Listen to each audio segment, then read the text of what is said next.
இந்த ஆபீஸ்ல என் பையன் வேலை செய்யறான்ப்பா, பாத்துட்டு போலான்னு வந்தேன். யாரு? சபரிப்பா. ஓ, சபரி சார் அம்மாவா நீங்க? இருங்க, கால் பண்றேன். ஹலோ சார், உங்க அம்மா வந்துட்டாங்க சார். எங்க அம்மாவா? நான் இல்லைன்னு சொல்லி அனுப்பிச்சிருங்கயா. சார் அது வந்து உனக்கு வேலை வேணுமா வேணாமா? நான் இல்லைன்னு சொல்லி அனுப்பிச்சிரு. இந்த உட்காட்டுமாப்பா, வந்தா பாத்துட்டு போறேன். வாங்க இங்கே உட்கார்ந்து இருக்கிறப்பா. இங்க யாருமே இல்லப்பா, அவனை பார்த்தாதான்ப்பா. அப்பா இங்க யாரும் இல்லப்பா. மா மா தண்ணி இருந்தா கொஞ்சம் கொடுங்கம்மா. இதோ வரேன். என்னாச்சுமா? ஏன் இங்க தனியா உட்காந்துட்டு இருக்கீங்க? ஐயோமா கேக்குறேன். 2 மாசமா என் பிள்ளைக்கு போன் பண்ணி பேச மாட்டேன்றா, போனே எடுக்க மாட்டேன்றா. வீட்டுக்கு போனா ஆபீஸ்க்கு போயிட்டான்றாங்க, ஆபீஸ்க்கு வந்தா வீட்டுக்கு போயிட்டான்னு சொல்றாங்க. நான் யாரை போய் கேட்பேன், எங்க போய் தேடுவேன்னு எனக்கு தெரியலம்மா. சரிம்மா, ஒன்னும் கவலைப்படாதீங்க, உங்க பையனை கண்டுபிடிச்சிடலாம். நீங்க முதல்ல சாப்பிட்டீங்களா? சாப்பிட்டியான்னு கேட்க யாருமா இருக்கா, எங்க போய் சாப்பிடுறது? ஒன்னும் கவலைப்படாதீங்கம்மா, இங்க பக்கத்துல தான் ஆபீஸ் இருக்கு, அங்க போய் சாப்பிட்டுட்டு அதுக்கப்புறம் பொறுமையா உங்க பையனை தேடலாம். எழுந்துறீங்க.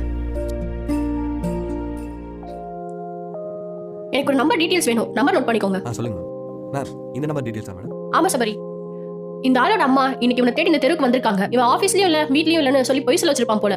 ஒருவேளை இந்த அம்மா தான் போய் சொல்றாங்களோன்னு எனக்கு டவுட்டா இருக்கு. அதனால இந்த நம்பர் டீடைல்ஸ் வேணும், சீக்கிரமா எடுத்துட்டு வாங்க. போங்க. Okay madam. அம்மா, சபரி உண்மையாலுமே உங்க பையன் தானா? உங்களை பத்தி பேசுறப்போ எந்த ரியாக்ஷனுமே இல்லாம உட்காந்துருக்காரு. நீங்க போய் சொல்றீங்களா இல்ல அவன் போய் சொல்றானா? ஐயோ, என்னமா இப்படி கேக்குறீங்க? சாமி சத்தியமா என் புள்ளதாமா சபரி. 10 மாசம் இந்த வயித்துல தாமா சுமந்து பெற்ற அவனே. எந்த தாய்க்கு இந்த கொடுமை வரக்கூடாது கடவுளே. சரிம்மா, அழாதீங்க. அந்த ரூம்ல போய் வெயிட் பண்ணுங்க, நான் கூப்பிடுறப்ப வெளியே வாங்க.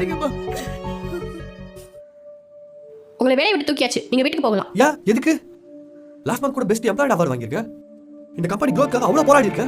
இப்போ திடீர்னு வேலை இல்லைன்னு சொல்றீங்க. எனக்கு ரீசன் தெரிஞ்சாவோட மேடம். ரீசன் தானே? உங்க வைஃப் பேச்சை கேட்டு உங்க அம்மா வீட்டை விட்டு வெளியே அனுப்புனதுக்கு, உங்க அம்மா அனாதையாக்குனதுக்கு போதுமா ரீசன்? அதனால தான் உங்களை வேலையை விட்டு தூக்குறேன். மேம் என்ன மேம் சொல்றீங்க? எங்க அம்மா ஊர்ல இருக்காங்க மேம். அப்படியா? அம்மா இங்க வாங்க.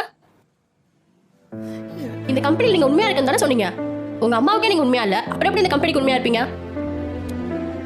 உங்களை இந்த நிலைமை கூட்டிட்டு வரதுக்கு அவங்க எவ்வளவு கஷ்டப்பட்டிருப்பாங்க. ஒரு நிமிஷத்துல உங்க பொண்டாட்டி பேச்சை கேட்டு அவங்களை தூக்கி எரிஞ்சிட்டீங்க. பெத்தவங்களுக்கே உண்மையா இல்ல, அப்புறம் எப்படி இந்த ஆபீஸ்க்கு நீங்க உண்மையா இருப்பீங்க? அதனால தான் உங்களை வேலையை விட்டு தூக்கிட்டேன். நீங்க போகலாம். நீங்க சொன்னது கரெக்ட் மேம்.